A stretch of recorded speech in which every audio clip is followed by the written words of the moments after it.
Ayyuhal ikhwa, there is no doubt that it is a blessing, particularly at your young age, to have a desire for the sunnah, a desire for practicing the deen of Allah Azza wa Jal. In this era of TikTok and YouTube and what have you, it is easy for the shabab to be misdirected.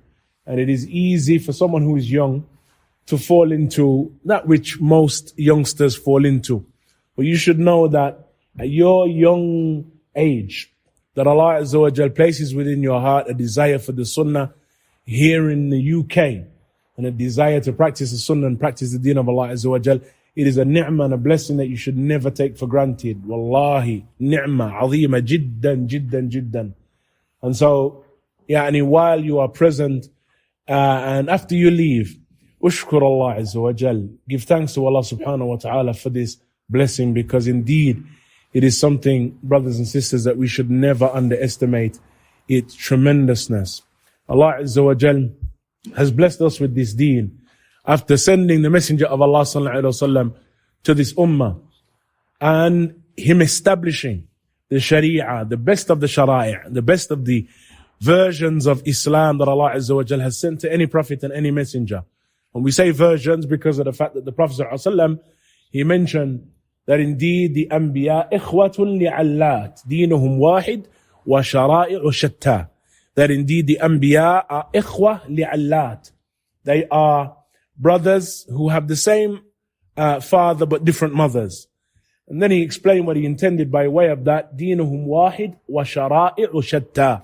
Their deen is one, but the shara'i', the versions of the sharia, may have differed.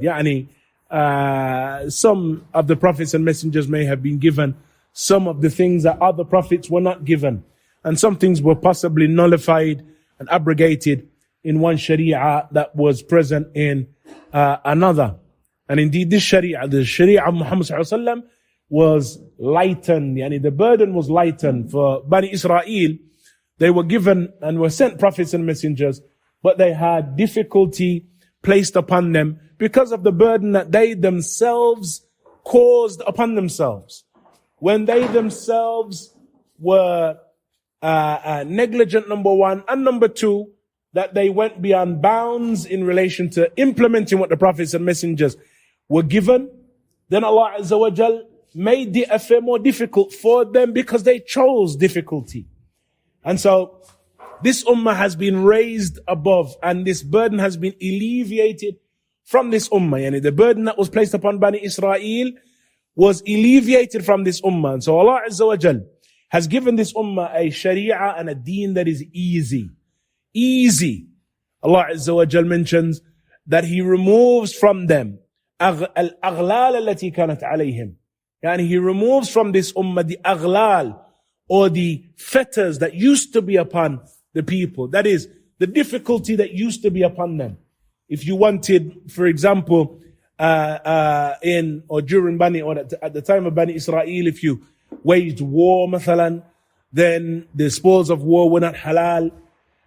When they commit a particular sin, then Allah Azza wa Jalla legislated upon them that those who did not commit that sin should kill those who committed the sin. There were some forms of legislation that were heavy upon them. But Allah Azza wa Jal has lightened that for this ummah. That is a ni'mah from Allah subhanahu wa ta'ala. Yajib al-shukr. It is imperative that we give thanks for these blessings, brothers.